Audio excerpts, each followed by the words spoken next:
see. And it was nice. Yeah, I saw some photos. So at first I thought it was a movie, but it wasn't, right? No, it was not a movie. It was for a black metal festival. Okay. My husband was one of the photographers for the festival, so we went out for that. Okay, Frankie. Mm-hmm. So let's see. Shows it on my end. Okay. Yeah, it says it's live. Okay, so hopefully last week it started. Yeah, okay, yeah, showing up. Last week it just quit about 20 minutes in. Ooh. Jay should be joining us, and I don't know if you know Ronald Black. I'm not sure. He's actually been one of my friends on here for a long time, but I've never spoken to him, so I'll get to learn about him tonight. I'm so much better with faces than I am with names. I am the worst with names. Me too. On set, normally I'll call everyone just by whatever their character's name is. It's way easier. So Jay says his isn't working for some reason. Oh, no. But yours worked fine. I mean, you didn't have any problems at all, did you? No. Okay. It worked just fine for me. But I've also used this before, so maybe. Yeah, well, we've used it probably 4 or 5 times. We used it last week and a couple more times. We normally use Zoom for like callbacks and everything. Mm. So did you get? Yeah, you got to watch the Naughty List. What did you think about it? And here is Jay. It was fun. I enjoyed it. Hello. All right. What was the problem with yours, Jay? I have no idea. Okay. Okay, so are we waiting on your friend? Yes, we're waiting on Ronald. I just messaged him. Cool. But I mean, we're already live. I don't think we should wait on him. He read my message a few moments ago. So yeah. And here he is. Hello. Hey, Ronald. Hello. Hello. All right, we have everyone. Yep. So, well, this is only our second go with this. We started last week just having everyone going around introducing themselves, telling how they got into indie filmmaking, whatever you do with indie filmmaking. Of course, Jay and I know some about Alyss. And Ronald, I was telling Alyss, you've been my friend on here for quite a while, but we've never actually spoken. Right, So, that's true. Yeah, ever since your last film started production. Yeah, so I actually get to learn about you. So Jay and I did it last week. Alyss, if you and Ron want to go and just tell about yourselves and how you got into it. Well, for anyone watching this, I'm Alyss Winkler, and I got into the indie scene in a very interesting way. I went to a horror movie convention with my mother, and it was actually the first one I ever went to. It was a Days of the Dead. And I think I was like freshly 21 or something at the time. And I happened to be walking around all the different vendor tables, and I met a film booth, talked to them, and they let me know they actually had a movie coming up they were doing, and they needed some people for the background. So they asked if I would be interested, and I was like, absolutely. So I went, showed up, and while I was there, they had a no-show actor who had lines in the film. And they quickly asked me, hey, do you think you could memorize these few lines, maybe kind of ad-lib the rest? And again, I went, absolutely. And I did a good enough job that they ended up writing in more lines through the film for me. And so I started acting that way. It kind of just happened to fall into my lap. I was in the right place at the right time, and I talked to the right people. And then I made movies with them for quite some time, like a couple of years. And after that, I met Bandit Motion Pictures, Brian Williams and Scott Shermer, and I started working with them. So my first big role was working with them, and that was in Plank Face. But I had done a couple films before with Issue 21 Productions, though those films are extremely difficult to get a hold of. They used to be on YouTube for a little bit. I don't know if they still are. I was acting under a different name at the time. And yeah, I own a couple of those films, but they're very difficult to get a hold of.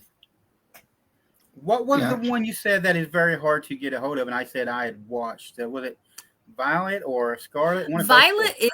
Violet is one that's hard to get a hold of. That is by Sam Venisi, and he actually retired from making movies. But I had contacted him recently, and he sent me the hard drive with Violet. So, and funny enough, I'm sitting at my desk, and it's in one of these envelopes up here. Here it is.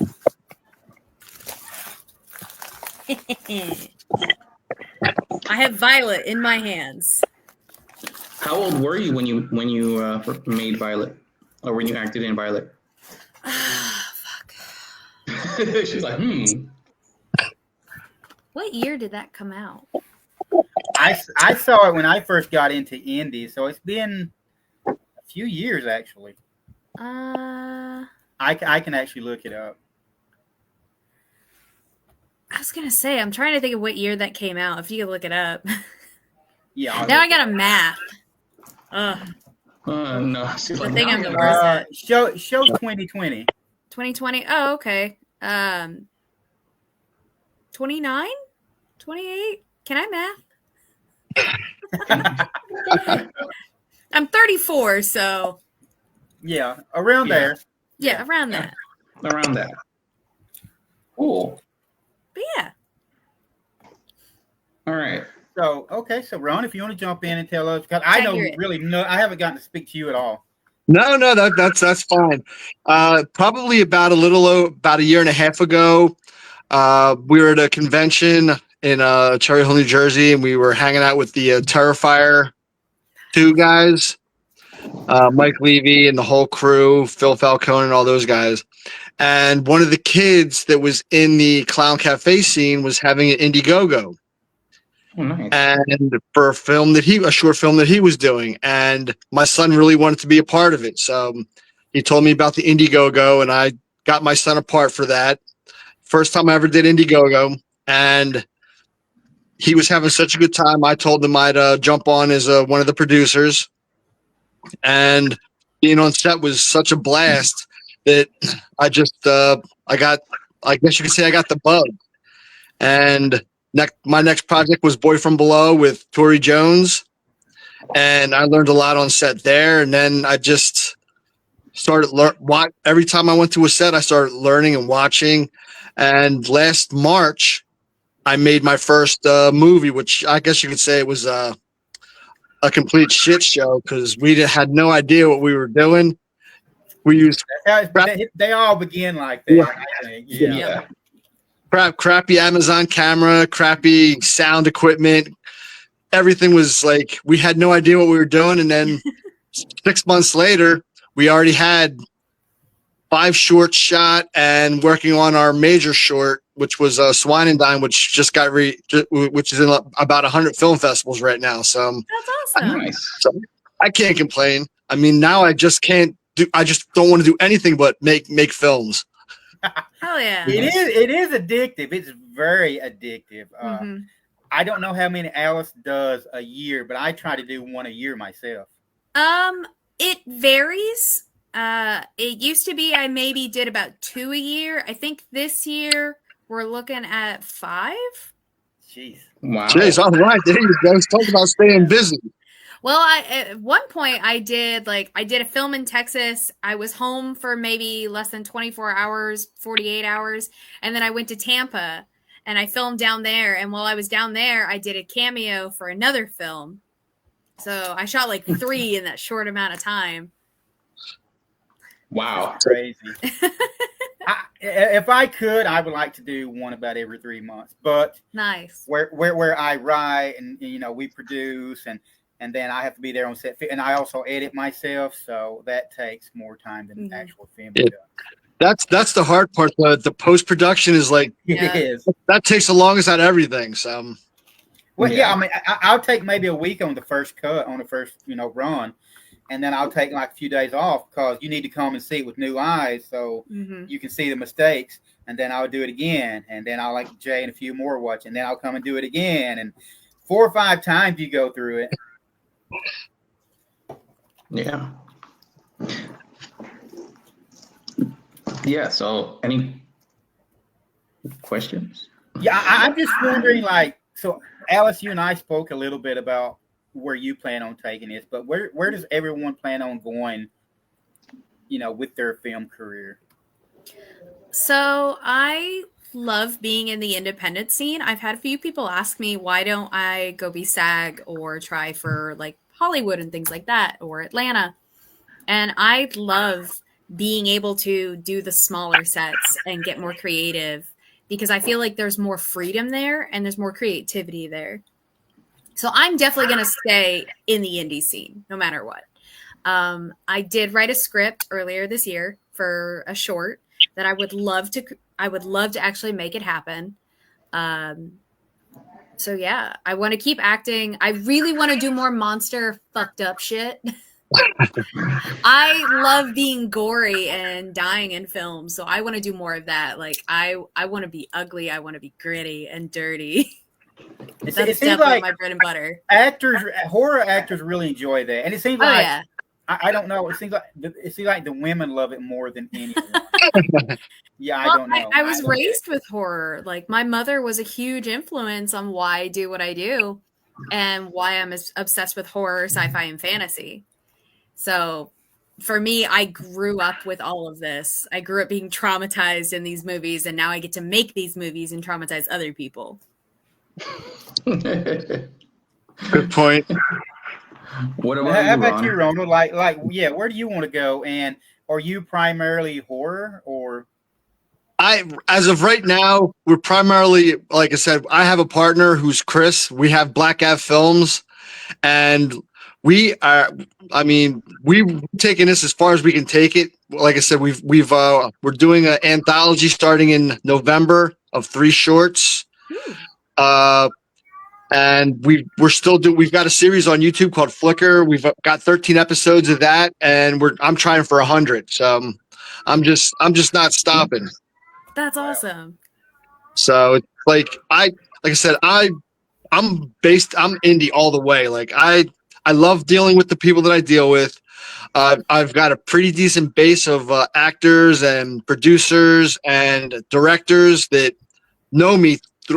I'm surprised how many people know who I am just from, like, I'm based out of New Jersey, and people know me in Indianapolis and Texas, and like I said, awesome. of course, Kentucky, but it's nuts. I could have never guessed this like 6 months ago that I could walk someplace and be like, "Oh, you're that guy." I'm like, "Oh yeah, that's me." So I'm not stopping anytime soon. I'm going to take this as far as I can go, and I would love to do some comedy, some more dramas, like a drama, like horror is like what, like I'm real good at coming up with kills. Like I can. I'm shooting our Swine and Die next year, and I've finished a script, and I've got like 17 kills in it, and I'm trying for more, and they're all brutal. Wow. Like there's going to be blood galore in this. So Awesome. Now that does well. The more kills, the more blood. People really get well. Alyss could probably tell you, and Jay and I talk about it all the time. Well, I mean, the audience has been wanting more of that, especially after Terrifier came out. Yeah. They've been wanting more of that shock value. We're so desensitized to the type of horror that we've been fed our whole lives that now we're getting this like extreme horror. Everybody's just eating it up. Yeah. I do think it's going to get so hard that what are we going to do? I mean, I think at some point it's eventually going to cycle back around, and it's going to be the softer horror that's going to scare us again, the more psychological. Yeah. I've seen a lot of horror now, like starting to branch out in different places. There was a horror film recently. I'm trying to think of what it's called. It's on Shudder. Jenny Penn. Haven't watched it. It covers a horror story in a nursing home, and it covers dementia and Alzheimer's and sundowners. And so it tackles that real life horror of what could happen to you and what it's like to experience that while a horror story is going on. So there's this whole new element that we can go into. It's the realistic horror. We cover some of that. Sorry, I hear one of my cats in the background. We cover some of that in like I Spit on Your Grave and things like that, where we've done the more SA horror. Now we're going to do the mental health horror. It's like, this is something that could happen to you. Well, I know. Go ahead. No, I mean, that's pretty funny because the anthology that I'm shooting in November is about a female soldier who comes back and has PTSD, and this goes off the rails and just starts going on a murderous rampage because she's losing everything. Mm-hmm. So that's what it's up to. It's all real. Like, you've got to take the reality of life and turn it into a horror more people can understand what's going on. Reality is more horrifying than fantasy. Yeah, well, and I've heard too, like with the women I date, they're all horror fans, of course. And I ask them why they like the kind they do. And a lot of them prefer more realistic horror with like a normal human killer, because they say it's something I can imagine happening to me in, real life. Whereas, you'll see something like a creature feature, which I love creature features. I love demon movies and stuff like that. But they seem to prefer something with, like I said, just a normal killer, just a normal man in a mask. Like Scream. They said, that something can happen. Someone can be in love with someone and murder you and just go on a killing spree. So to them, that realism is something they can really draw on. They're like, oh, I can imagine this really happening. Whereas, Jeepers Creepers, that's just not going to happen. I think October, it's actually my second script that I currently have out right now. Is actually hot listed with a couple of literary agencies. It's called Killer Static, and it's actually about an up and coming indie goth performer who actually has a stalker who happens to be a serial killer, and he goes through great lengths to ingratiate himself into her life, and he just starts manipulating the events that start to unfold throughout the story. And then you find out in the third act, and it's running the festival circuit right now, and actually finalist at the Atlanta After Dark Festival, and it's on a poverty list for like 2 literary agencies. So, but it's real world horror. So what happened? I said congratulations. Oh, thank you.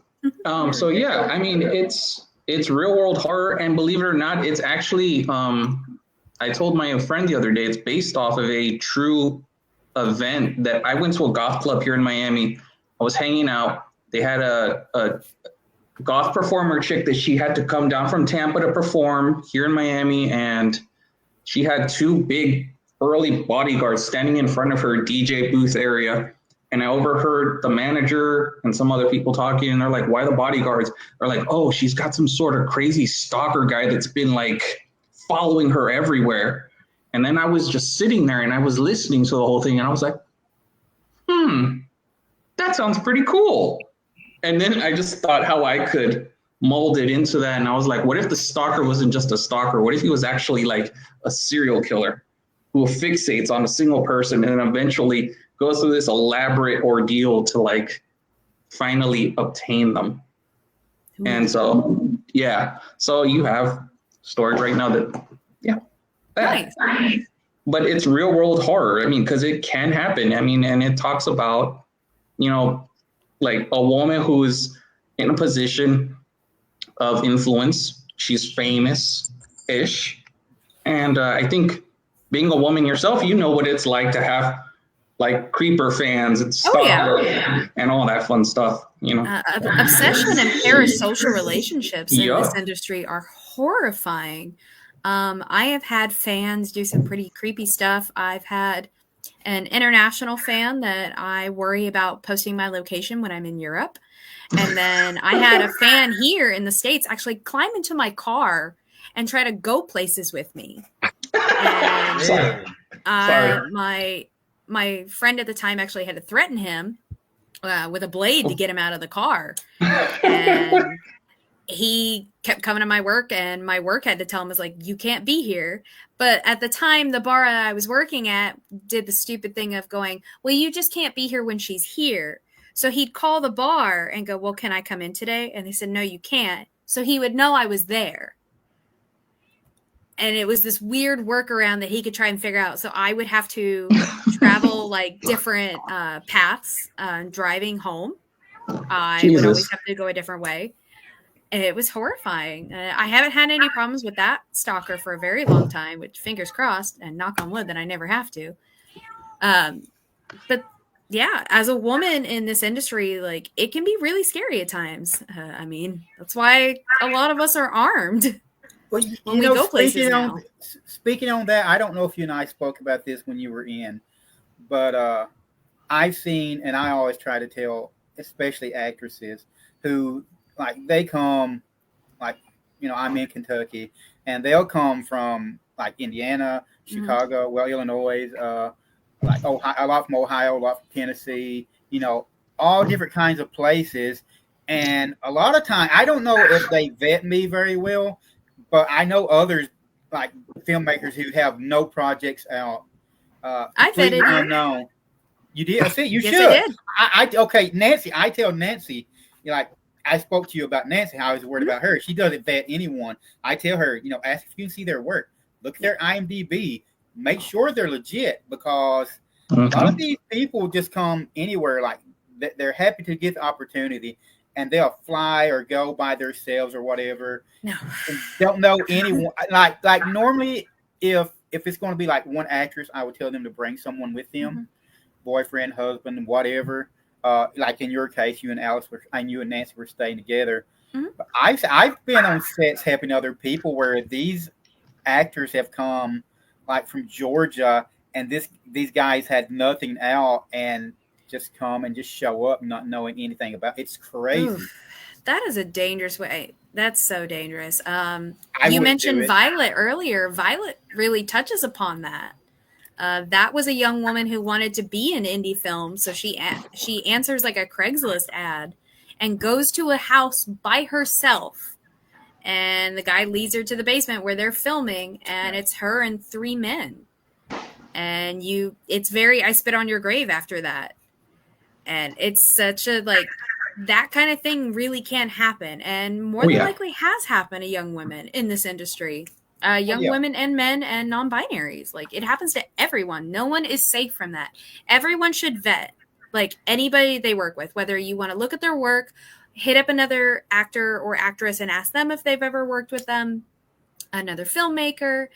With you, for example, I hit up someone that had worked with you before, and they had said you were wonderful to work with and they had fun on the set. So I was like, okay, cool, I'm going to go. I'm glad they said that. The first few films, I know I wasn't too fun to work with. I wasn't bad. I had tunnel vision, and I was so serious. I walked away. I was telling everyone, I said, the actors have to think I was an asshole. No. I didn't speak to anyone. The director usually doesn't.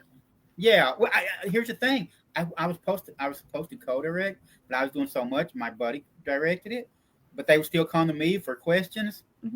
I was just so busy. I would catch myself, someone be speaking to me, and I would catch first half of the conversation. I was thinking, I need to hurry up and get this done.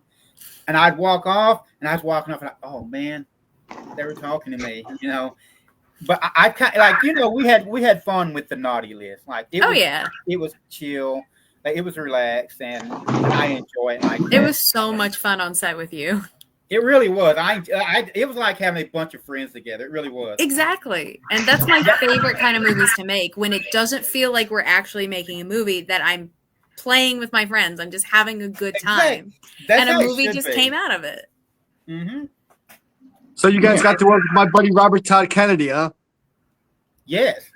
Yes. I'd actually written him to see if he wanted to join us tonight. Did you see? Well, no, I know you haven't saw. Well, maybe you did, Ron. We have a segment that we released that Robert was in, like the one Alyss is talking about. Jay and I wrote and produced it. Alyss acted in the last segment. It's an anthology itself. It's a horror comedy, and Robert was in the first segment of it. He was a zombie, actually, called Toe Jam. He had a foot fetish. He told me. Yup, he told me all about it. No, Yeah. man. He said he had fun too. He said it was one of the best sets he worked on. I really like hearing that. I mean, the footage came out great, everything came out great, but if you have fun doing it, it's so much better. Oh, definitely. You have to have.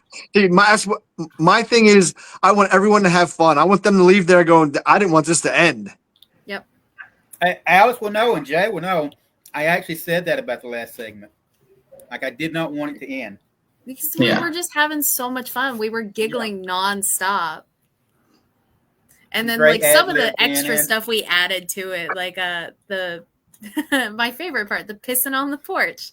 That for some reason I kept trying to do that accent and I couldn't make it stop. Yeah, I pointed that out to you. She's from like Indiana, and Ron, you can hear my accent, and there's actually definitely. You're definitely Southern Kentucky.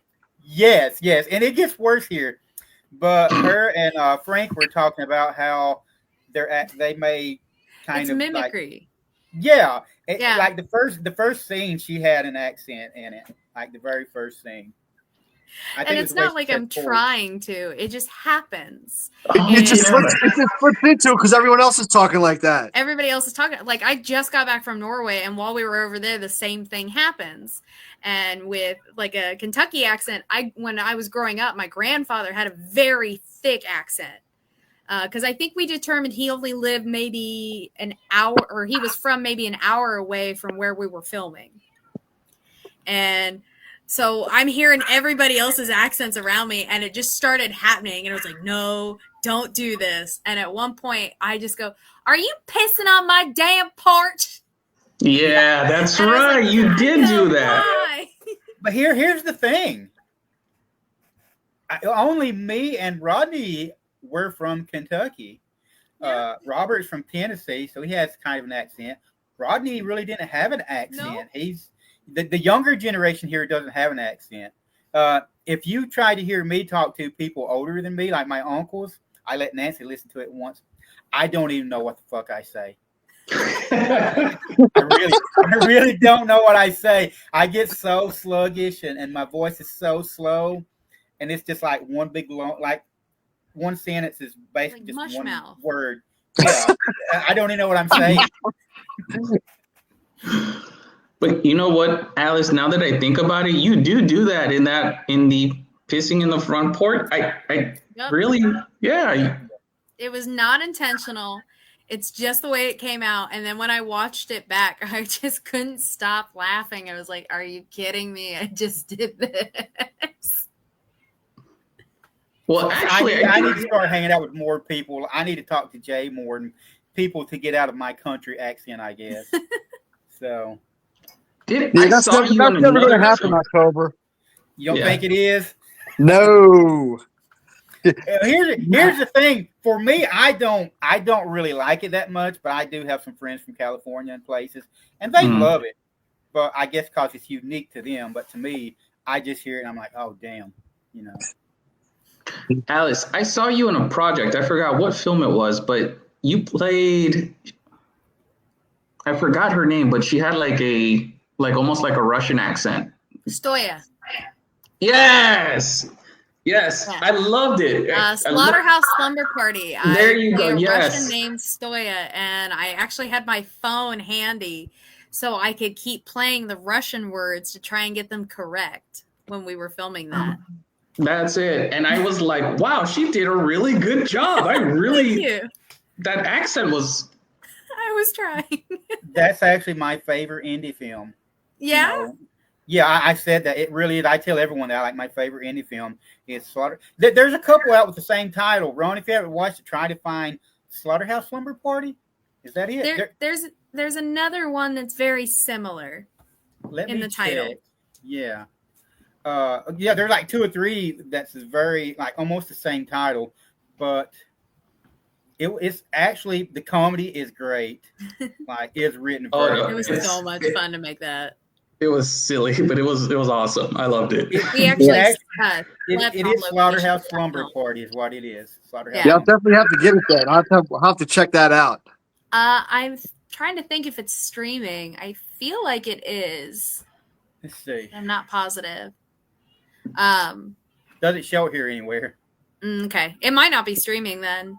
Yeah, I haven't watched it in a few years myself. You could probably hit up Dustin Mills and ask him if he still has any copies left. I do know that he just published a book here about a week or so ago. Nice. So he's been doing a whole new adventure with that. I saw it off some website. I looked it up and they were like, watch here. And I was like, oh, cool. Then I watched it. I was like, okay. But yeah. I'm trying to find it so Ron could watch it because I don't know if you're in. You said you're in. You want to do some comedy too. Yeah. Oh, I mean, me and my partner, we're funny as hell. Like when we get together, it's like a laugh riot, and we make all these like brutal horror shorts, and like every now and then we just try to throw a little bit of one-liners into it or a little bit of comedy just to lighten up the mood.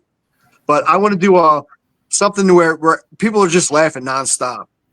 Well, this one is one of those. And I mean, not just the comedy that's written well, but each character. And how many characters are there, Alyss? There's like 12 or 15 of you all. And what? Everyone had in Slaughterhouse Slumber Party. Yeah, everyone has a different character. You know, like they're not bland. Everyone is so different. Everyone has a unique personality. Very unique. I want to say there's like 10 of us. I actually have around there. Yeah, there was a few. It should be on the IMDb. Yeah. There was quite a few of you. Yeah, like Haley Madison, Ronnie Jonah. It's showing 11. I'm not. 11? Okay. Yeah, I'm not counting Jason Curl. Yeah, say Jason was cooking for everybody on that set. I hear he is me. crazy on set. I hear he does a little bit of everything. He does. He literally does everything on a film set, and he's wonderful. I love Jason Crow so much. I haven't seen him in a hot minute. That brings a question I want to ask, like Ron, on the sets you work on, because I'm sure Alyss works on every set. She knows how small we worked with on the last segment of the Naughty List, because we only had a couple of $1,000 to do it with. We did a great job with I think 2,400. Like, what kind of sets do you normally work with? Yeah, like I said, when we did our last, we had our budget was like low. It was like about $4,000. We raised the most of that on Indiegogo. Before that, we were just like throwing our own money into like, hey, let's buy this, let's buy this, let's buy this, let's buy this, because it's expensive. And then we're like, whoa, wait a second here. We just spent like a few $1,000s. Yeah, let's try to get our money back. Yeah. I mean, as you get farther and farther into this, and you want to do more and more crazy crap, the budget seems to raise each time. Like our next feature with the anthology, I'm thinking maybe like between $5,000 and $10,000 a short, which it'll probably be about an hour and 40 minutes total. But it all depends on who you use and who you get and how much like your actors cost and what the budget is for the rental of the house and how much blood you're going to use and all this. Everybody knows how it goes. Yeah. But what we do, at least, everybody that watches movies, they have no idea how much time and effort goes into making them. Well, I tell you something a lot of people don't understand is, I'm speaking to another filmmaker buddy of mine a while back, is how much it takes to feed everyone. Oh, yeah, definitely. Yeah. Well, Alyss knows we had a very, very small crew. Mm-hmm. Honestly, so how many was Alyss? It was 5 of us, I believe. Only 5 of us. That's counting 3 actors. Like Robert acted in it, and he was also not Robert Todd Kennedy, but Robert Goblin. He acted and was also DP. So there was 5 of us. It was that small, and each meal cost, like the Chinese we had, was over $100. I did get to bring that home and try to eat on it for 3 days, and it went bad. No. Yeah, I hate to throw Chinese away. And actually, Alyss, the bourbon chicken it's right up there with one of my favorites. It was really good. Yes, I'd never tried it before. It's right up there with Mandarin chicken now. It's good. One of my 2 favorites. Nice. Yeah, I've always found it the special effects and catering always seems to be the most, and then lodging for out of town actors usually ends up right up there too.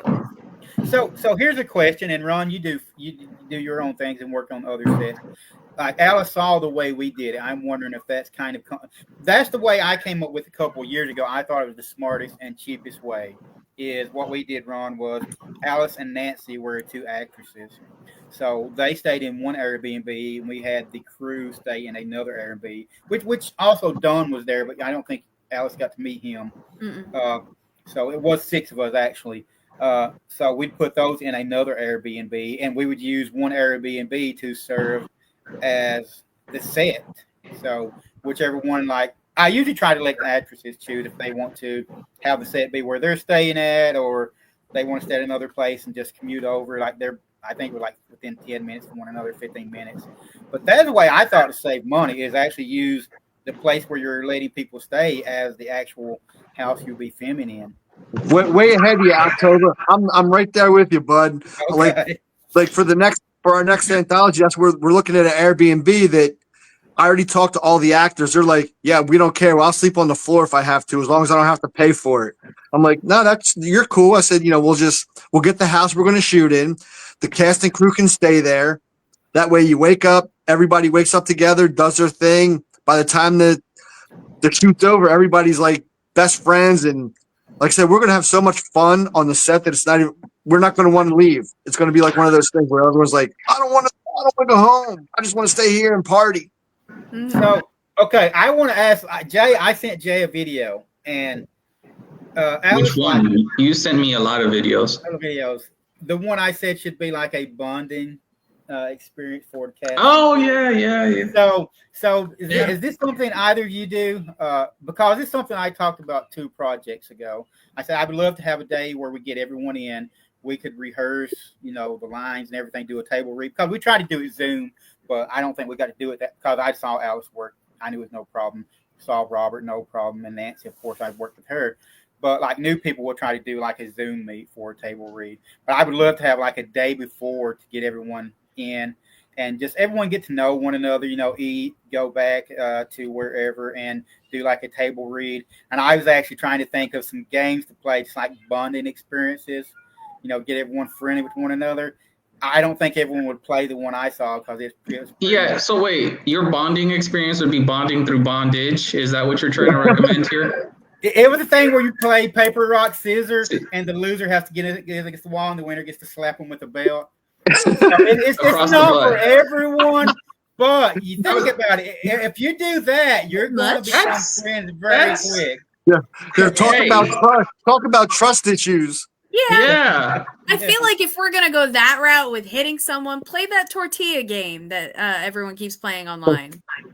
Oh yeah, where you laugh and you slap them with it. Or whatever. If you're gonna hit people, maybe do that one. You're less likely to hurt them. It's gonna be funnier. That's one also. Yeah, I just wondered if y'all ever thought of anything like that. I was working a lot. Have you ever done anything like that? Not that specifically. I like showing up a day early. That gives me the chance to settle in, so I'm refreshed and ready to go the following day. Get to meet the cast, do the table run through. I don't think we've ever really played games the night before, because usually everyone's arriving at like different times anyway. Yeah. It's kind of hard to get everyone together to play a game, but I would be open to that with someone because that would be fun. Yeah, like maybe Cards Against Humanity or some kind of. Oh my God, exactly what I was. She and I, we think of so many things, like the little cat thing we watch, the songs. As soon as you said something, I think Cards Against Humanity, and I'm like, a lot of people wouldn't be up for that though. It'd be great. I have that game. I love that game. Yeah. I don't know, Ron. I don't know if you played it. Here's an odd thing, Nancy. I spoke to her about it months ago. She said she actually got to like an advanced deck. She got to like test it out. I haven't gotten to play in a few years. I suck at it because of my humor. I'm kind of like realistic until I get drunk, and then I do much better. I'm dark humor with mine. I will play the most fucked up cards. You have to have dark humor, but I try to make it make sense. You can't make humor make sense, but when I get drunk, I do much better. I feel like that's everybody when it comes to that game. Mm-hmm. I played 2 cards that actually pissed off a guy that was a former Boy Scout, and it was pretty fucking funny. Like the whole table went quiet, and they were like, "Wow, that just got dark." And I was like, "Yeah, it's the game. That's how you play the game." And it was literally like against humanity. I was like, it was literally, and I still remember the two cards. It was Dead Parents, the story of the Boy Scouts of America. Oh, if you take it personal. And the guy was just like, everyone was like, wow. And I was just like, fuck you guys, it's funny. My favorite Stay on the internet, my favorite the card funniest is Daniel Radcliffe's Delicious. Have y'all heard that? Saw that one? Yeah. Yeah, that's my best one. I don't know, Ron, if you know what we're talking about, but you need to check it out. Especially if you like humor, it's crazy. This sounds like it's right up my alley. Yeah. Oh, yeah. And then there's another one that I have. I've only played it once with my sister and my brother-in-law. It's called Trial by Trolley. It's from the people that do Cyanide and Happiness, the little cartoons. And I actually met one of the creators at the last con and had them sign it for me. But it's basically like Cards Against Humanity, and you're the conductor, and you get to decide who you're going to run over. And then people will put like the most messed up things, like your 70-year-old grandma or a newborn baby, and you have to run over one of them with a trolley. And then they'll just keep adding to these things. And they'll be like, a blind puppy, a newborn kitten. And you're like, oh my God. And you're like, and you have to choose. Yeah, that sounds, yeah. It gets really messed up, but funny. Have you ever played Super Fight? Never It heard sounds of it. familiar. It's a debating game. So, for example, you get like a character card and a power card. So, let's say you have Superman with a freeze ray gun versus Godzilla with an army of ninjas.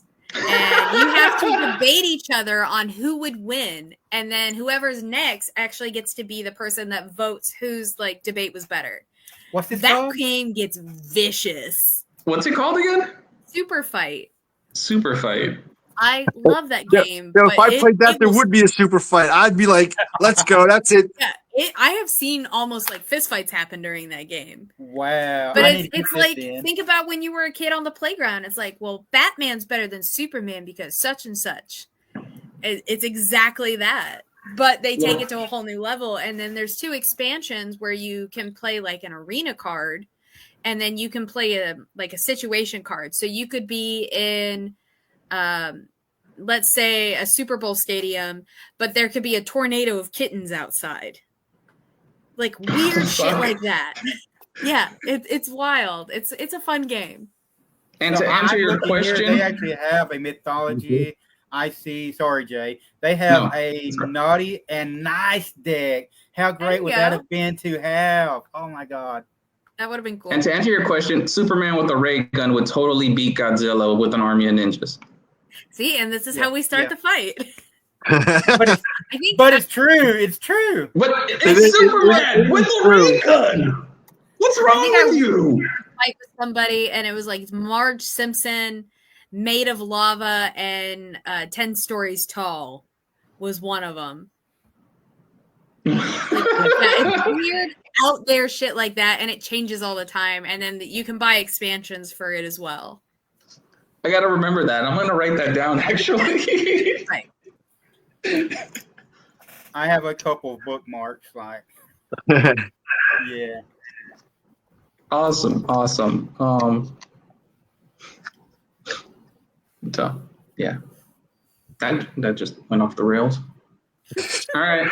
Well, I mean, that's the fun thing about this. You know, we're here to talk about movies, but you can talk about whatever. We're still kind of on the subject. It was we're just having fun. All do. That's how it ended. We did this last week, and that's how it ended. We began talking about movies, get to know everybody, which I knew everybody before that, except for we had with Lindsay, but like Troy and everyone we knew for a while. And then it ended up, we were just talking about whatever by the end of it. Yeah, I think the last 20 minutes went off the rails. Exactly. And because, like Ron, you were talking about how people know you here and there. Like Jay's from Florida, so now someone in Florida is going to know you. It is a very small community, really. Like you will hear a name here and there, and you're like, oh, I know them from this or that, from this film or that film. I actually put a list together of people I want to work with. Yeah.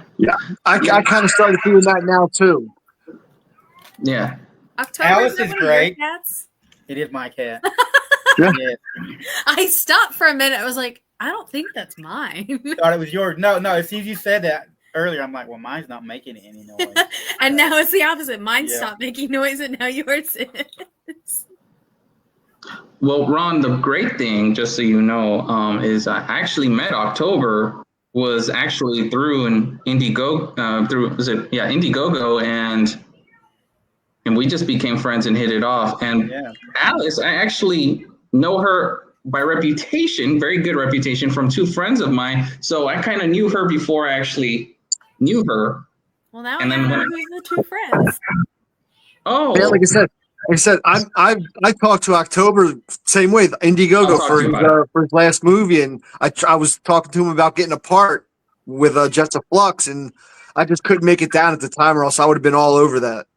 Yeah, But, I remember that. It's been so long ago, but yeah, I remember us talking about that. That went. If you seen that one yet, it's not really released. We want to do another color grade, but I don't know if you've gotten to see it yet. You sent me a first edition Okay. copy, like you emailed it to me, so yeah, like I said, it's good. Yeah, I it's enjoyed it.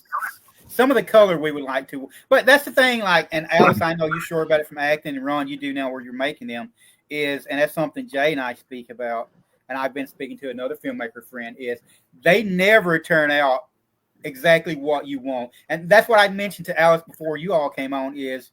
Her segment in the naughty list, which we call Slashing Through the Snow, is and Jay and I have spoken about it, is the one that is closest to what I envisioned. It's the closest to what Jay and I wrote. Of course, Yeah. there's some differences that we had to do a different Airbnb than what we wanted. For some reason, they all booked up, I think, due to the flood we had here. But it was very close to what I wanted, and I can't say that about any other projects. the dialogue is still pretty spot on to what we wrote together, and I think Alyss came up with. Was it you or Robert who came up with Timu Terminator? That's one of my favorite lines. I think that was Robert. That's one of my favorite lines. Timu Terminator. Yeah, that was just us bullshitting back and forth on the porch. I really enjoyed when she has you by the neck and he throws the mittens, and you're like, those are my grandmother's. The first time I laughed so goddamn hard. I was like, I think I said it as a joke, and then in October, I think you were like, no, you gotta leave that in now. Yes. I think things like that happen, and they're so great when someone just comes up with something and it really works. Mm-hmm.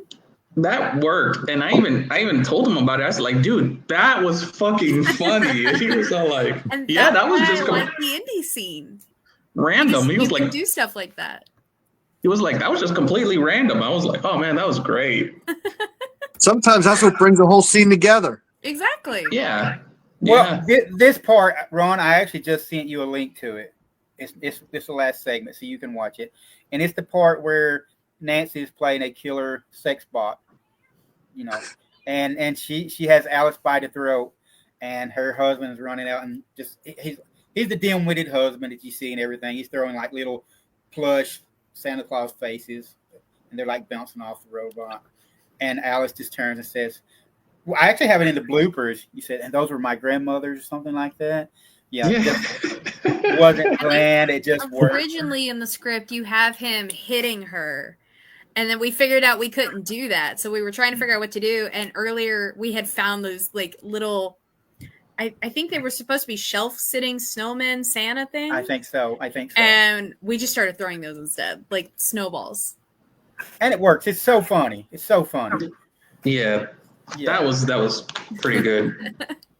And to give the devil his due, Robert was pretty funny in the refrigerator scene, eating the food as he's getting the garlic bread. Just a minute, honey. He did get carried away once. Alyss, you may remember this. I tell him just to ad-lib something. What we're doing, Ron, is we have something written down, and like you need to say something here because you always add things. You always take things away, and you always add things. And he's in there, and I say ad-lib something here. He goes on a Ryan Reynolds rant where he just goes on for like 2 minutes, and I finally say cut. And I tell him like, Robert, you're not Ryan Reynolds. We need maybe like 5 or 10 seconds here. I don't know what he came up with, I remember the garlic bread stuff was some of the funniest. Yeah. That shit Yeah, was that was hilarious. actually written. That was written in though. There was something else he ad libbed that was really good. But yeah, Ron, if you like comedy, I think you'll really enjoy it. Everyone so far has really loved it. Like nothing but positive comments about it. That's a good thing. I can't wait to check it out. Yeah, I mean, I don't know how you all feel about the things you do, but like I was saying, is everything I've done so far, I'm my own worst critic. So when I watch things, I'm saying this could have been better. And Jay knows we talk about it. Like, Oh, we talk about it. For the Whisper in the Woods, there's a couple of opening scenes. Well, it's toward the opening, but it's the first scenes we filmed because we didn't film it in chronological order. There's a couple of scenes where the camera settings was off, and I can't get the color correct. And I always pick things out like that, and I hate it so bad. But for Slashing Through the Snow, there's nothing I would change. Like really, I can't think of anything I would do differently. I love it that much. Oh, that's a good thing because, like I said, I pick everything. When you have that power to do that, you're like, damn, I can do that different. I can do that different. The first time you look at it, you're like, yeah, that's perfect. And then you go back, you watch it again, then you watch it again, then you watch it again. Next thing you know, you're like, this sucks. You'll see things in the background that shouldn't be there. Mm-hmm. The first feature we did, here's an actor who wanted to be in he would actually, I'm not going to name him, but he would pout when he wasn't acting. So there's one, literally he would, like he was just so depressed. He wanted to be in every scene. So there's one scene where you see the killer getting ready to kill someone. And if you looked over to the background, you see him sitting on the ground with his script in his hand. So we had to zoom in to cut him out, No. A question I was going to ask too is like, how long is the average shoot for you all? Like, I know most people I speak to, they say around 10 days is a good average. It all depends. A lot of it, I will say, is if you have a very experienced cast, it will go by quick. I have done days on set where we maybe only shot for 4 hours. I've done days on set where we shot for 16 hours. Yeah, I know. I stumbled there on my words. Don't mind. I hate having dyslexia because I will say some offhand shit sometimes. So 16 hours, that's like I think we filmed 8 or 10 on the Naughty List. I think we did about that. I think we did about that. But like average, usually 4 to 10 days is probably what I've spent on sets. Just a lot of it depends on how often my character is in. If I'm playing a main character or one of the leads, I'll usually say probably about 5 to 12 days then. There's a little bit more. It all depends on the film. If it's just like a minor character, I'll maybe spend like 2 days. Yeah. And how about you, Ron? It's like I've only got a couple of a few shorts. I've got like total of like 20 shorts that I've done so far, but like the small shorts, like the 3 to 7 minute, the 3 to 8 minute shorts, generally we knock that out in like 4 or 5 hours. The big short we did that's in the festivals, that took us 2 days, 2 like 10 to 12 hour days. But that's because we had bad weather, and you know how it goes on set. Nothing goes right ever. Nope. But like I said, we're planning on our next one. We've got for each anthology, we're looking at maybe like 2 to 3 days filming. So I guess if you're looking at that, you're looking maybe like 10 days total. I guess that's a good average, I think, if everything's going smooth. That's what I hear. I guess, like Alyss says, it does depend on how good the crew is. It depends on the script, how like it's heavy with dialogue or whatever. Mm-hmm. Special effects, gore, anything like that, I guess would eat into it.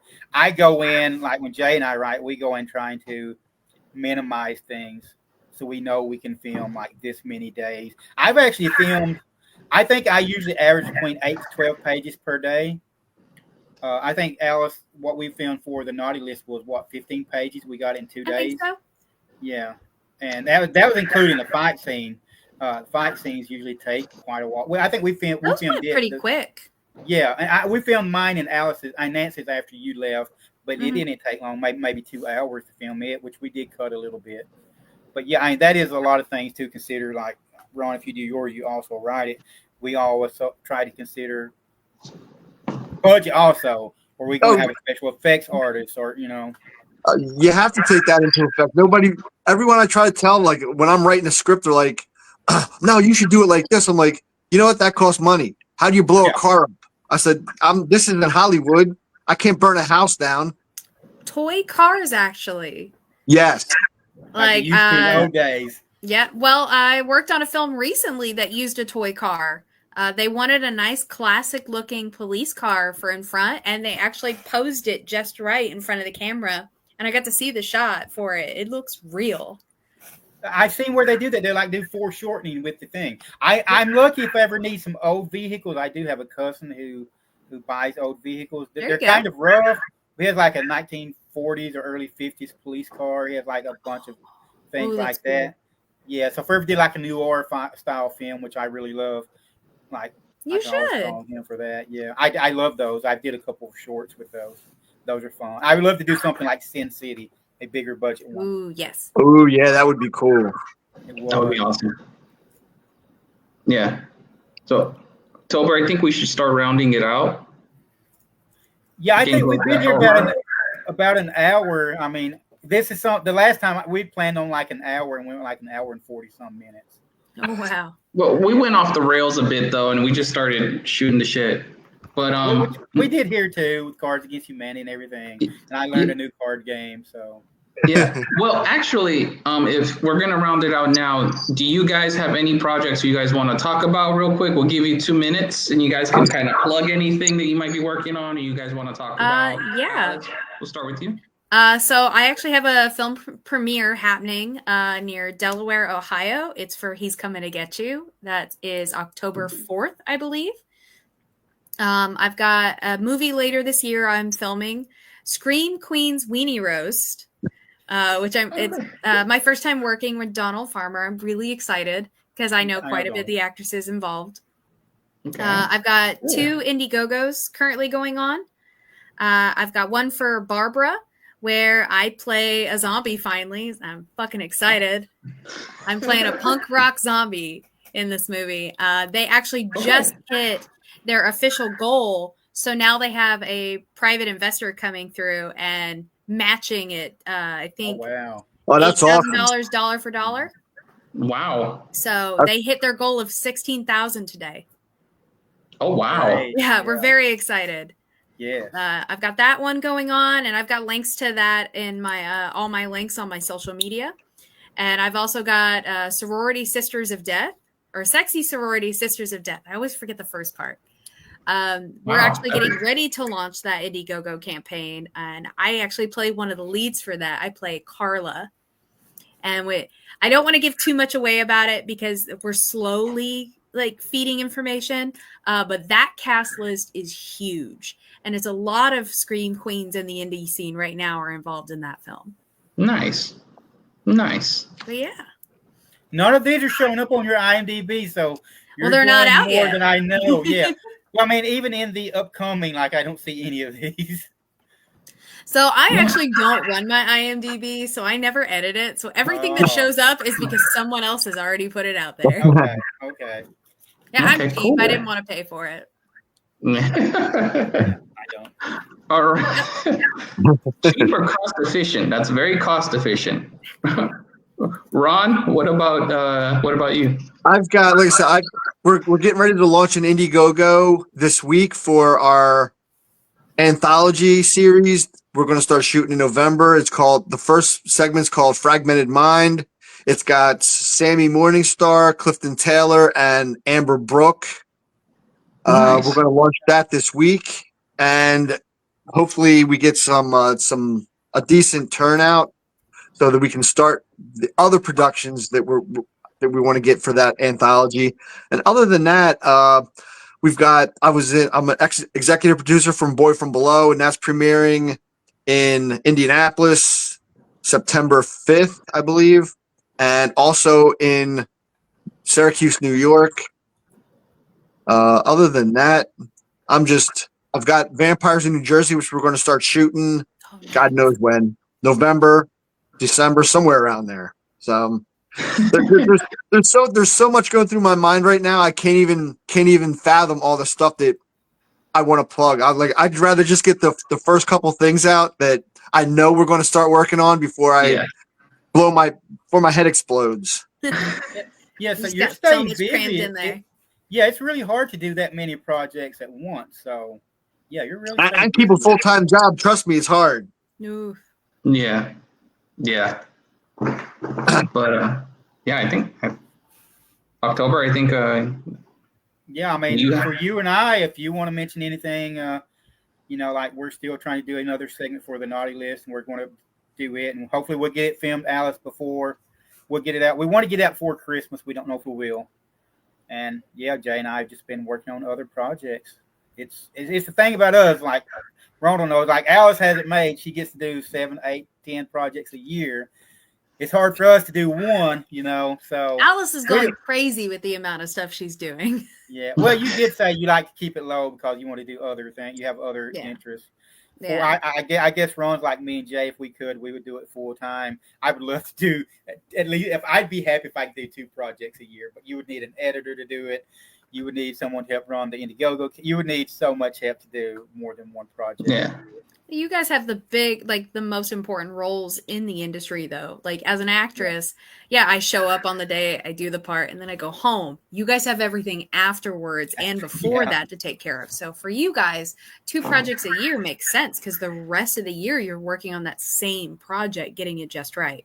Versus I can do multiple projects because I'm just like, okay, hi, bye, out. Go home. Yeah. I mean, I guess Ronald knows if it was like Jay and I talked about, it's all about funding. If we could get better, like enough funding, 2 projects a year would be doable. Mm-hmm. Yeah. We already have Naughty List done. Like I said, I'm doing shorts now, so I'm doing like 15 shorts.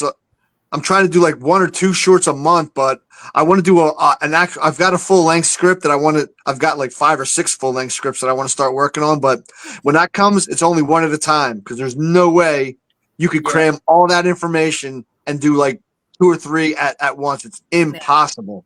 Now, when I started, I was doing shorts, and we would do like 15 a year. Sometimes I think one year we did like 20 shorts. We did like over 40 shorts when we started doing features. Like no more shorts, maybe 1.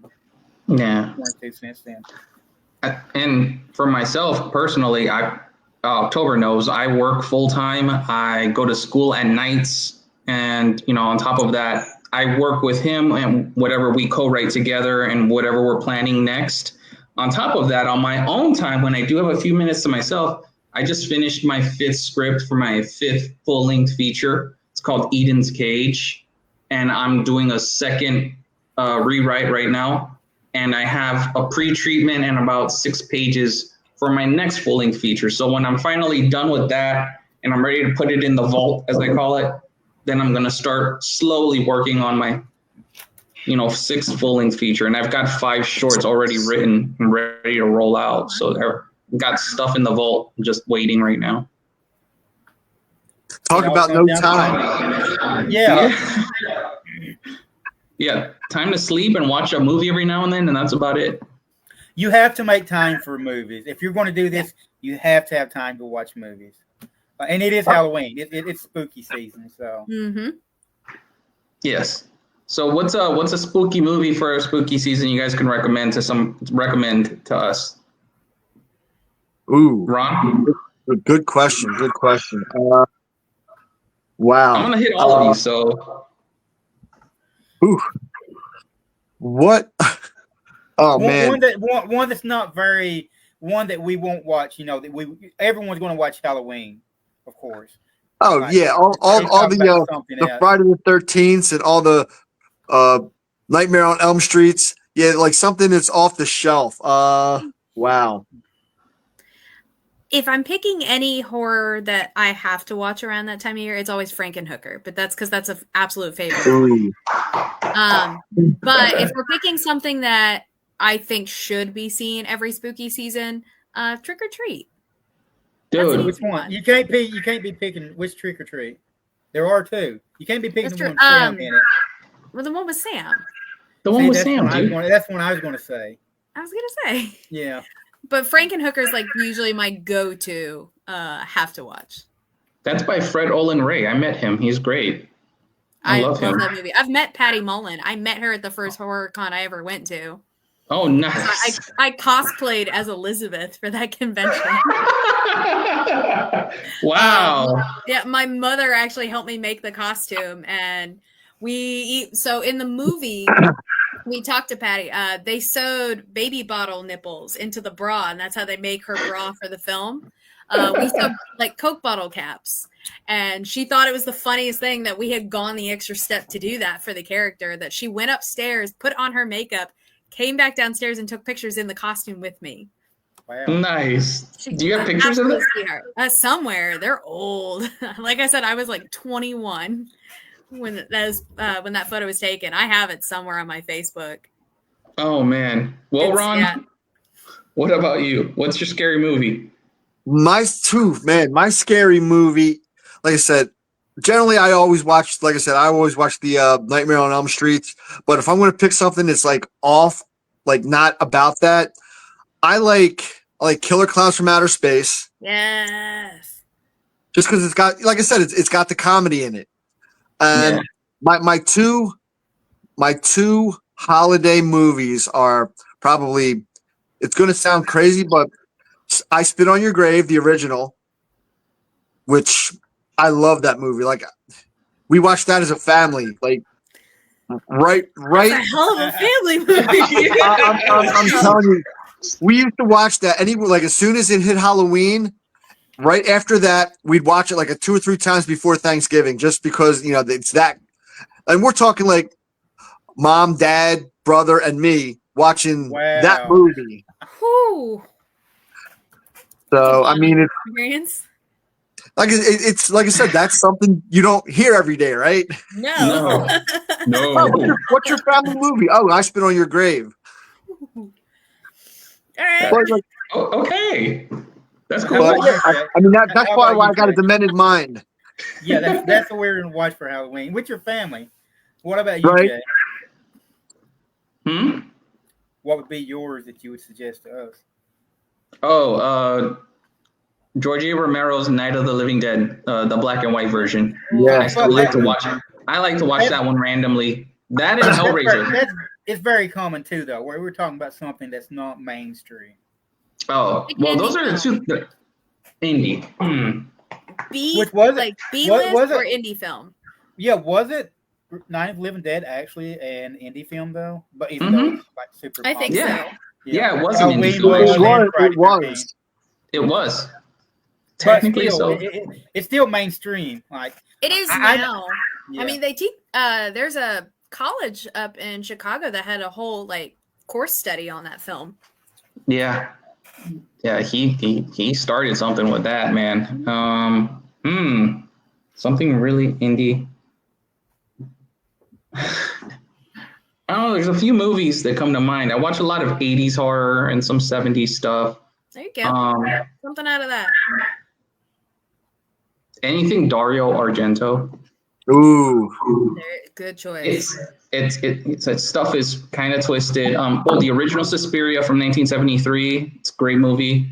It heavily influenced my first horror screenplay, Salem Witch House, which takes a little bit of Suspiria, Don't Breathe, and Rob Zombie's Lords of Salem. So if those 3 movies had a 3-way and made a baby, it would be Salem Witch House. Okay. So yeah. I still kind of count those not mainstream, but horror fans would know those. But I guess you can get away with that one. Suspiria's pretty awesome. Mine are kind of really indies. I don't know what you're all into, but I can name 3. One is Tales of Halloween. Y'all may have watched that one. Okay. Another one, if you're into scarecrows, and these last 2 aren't great, but I still enjoy those. Husk is one. It's a really good scarecrow movie. It's really unique. Not seen that one. It's on Tubi. It's done really well. It's indie, but it's not. It doesn't come off as indie. It only has a cast of like 5 people. Because I love scarecrows. And another one, if you like werewolves, is Hell. It's Yeah, a I love that. Oh, you watched that's it? Okay. good. Yeah. Okay, so y'all know that when I watch that one every year. On the subject of werewolves, Werewolves Within. That would be a good one I would suggest. I've seen that one actually. It's got good. the AT&T girl in it. Yeah. It's based on a card Oh game. yeah. Yes. Yeah. Is it a card game? I thought it was a Yeah, video game. It's both. I watched it late and now I have it. It's on my list. When you said, I'm like, I watched this. Yeah. What is this? It's a video game and a card game. Ron, are you familiar with it? Yes, I am. Okay. That would I be a tell you good what I one to like suggest about to it. I like whodunits. I want to Mhm. do a whodunit. I've actually have a couple of scripts of whodunits. I think Alyss, you and I may have spoken about. I want to do. Don't whodunit. think so. That's why I'm so excited. You know? You absolutely should. That would be so Yeah. much fun. Yeah, I want to do one based around Halloween, like Clue, Fall Oh, edition. Halloween. That's even better. I know. Can you imagine that Yeah. everyone's showing up in costume and they're just getting picked off? I kind of think Werewolves Within, because you do have where they're all gathered together trying to figure out who the killer is. I That would actually be fun. I actually played a game of that, and I was actually the werewolf, and I actually won. I manipulated the whole narrative, and I remember winning, and I remember going, "Evil rules," and everyone was so upset. I was just laughing, and I was like, Yeah, October, you should definitely make that, and if you do, I'll audition for it because I would love to do that kind of film. Well, the thing about that is the reason I decided to go. I've already have pretty much a basic script, but who done? I think Clue. I'd love to do a period piece. That would cost so much more. So like Ron, like we're pricey. I know, like we actually have a couple of mansions, believe it or not, here in Hazard where we filmed that. We actually have a couple of mansions here. They're like $4,000 a night though, so So my ideal, like we were talking about, Ron, budgeting. I said a farmhouse. We have a pretty good farmhouse here. That's an Airbnb. You just have them show up to a farmhouse in costume. I would tell y'all this: the first kill happens. They're bobbing for apples, and Snow White gets an apple, and just as she's about to take a bite, the character dressed as the Wolfman grabs. He's kind of an asshole, and he bites it in front of her. Turns out the apple was poisoned, so he dies. So that's my first kill. That's my hook. That is not where I thought you were going to go with it. I thought you were going to go with like dunking the head and drowning. That's what I was thinking. Yeah. You would see that too easy. I would be like, he takes the apple and he bites and then he dies. So they're wondering, was the apple meant for Snow White or all the apples I love poison? That. I had there's a Wolfman, there's a zombie cheerleader, which you said you like zombies.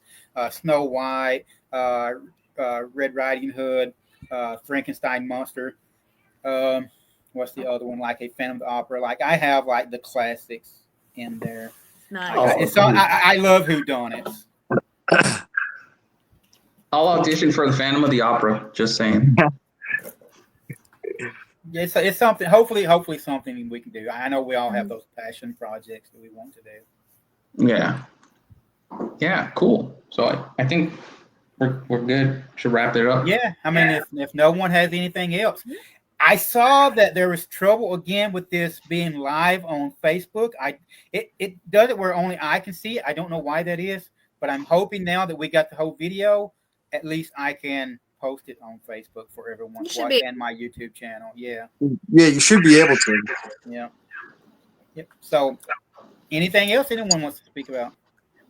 Do me a favor.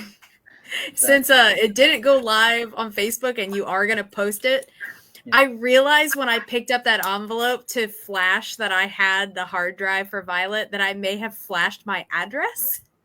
Okay. Will you blur that for me?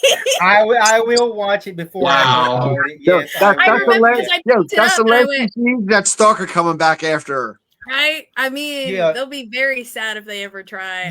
You probably should have sent that in a message just in case. Fine. So now they'll be looking for it. Yeah. Well, not if you blur it. Yeah, I'm just saying. Now they're going to go back and it's just going to be the censored little blur over the package now.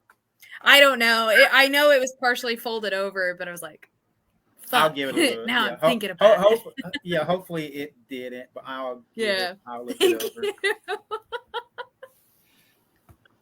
All right. I mean, we're at almost an hour and 15 minutes. If I guess it's a good time to end it. I appreciate everyone showing up. This has been great. The one we did last week was great. I enjoy meeting people. Yeah. Alyss and I got to speak on set. Ron, it's the first time you and I. Well, you've got to speak to any of us, really. No, yeah, I really appreciated this. This was amazing. This was fun. Yeah, if you all want to ever be on again, Jay and I were talking. We would love to do this, just to get to know everyone and hang out with movie buffs. We do have a small list we're going through. Try to get a couple new on each week. Yeah, And if you want, on another day. And if you guys have anybody you guys want to tell them about it, we're trying to, launch Real Talk into a, weekly or every other week type thing where we have indie people from, SFX actors to directors to producers to writers, so that we can use this to kind of like network and get to know people and kind of connect the indie scene a bit, That's perfect. I love it. Cool. So, yeah. So, okay, I'm done. All right. Yeah, I guess we're ready. I'm going to end the stream and try to get that looked at, Alyss, and see how everything went. I'll get it posted hopefully tonight. Let me Great know meeting if it you all. pops up. I will. All right. Bye, guys. All right. Bye. Nice to meet everybody. You Good too. to meet you.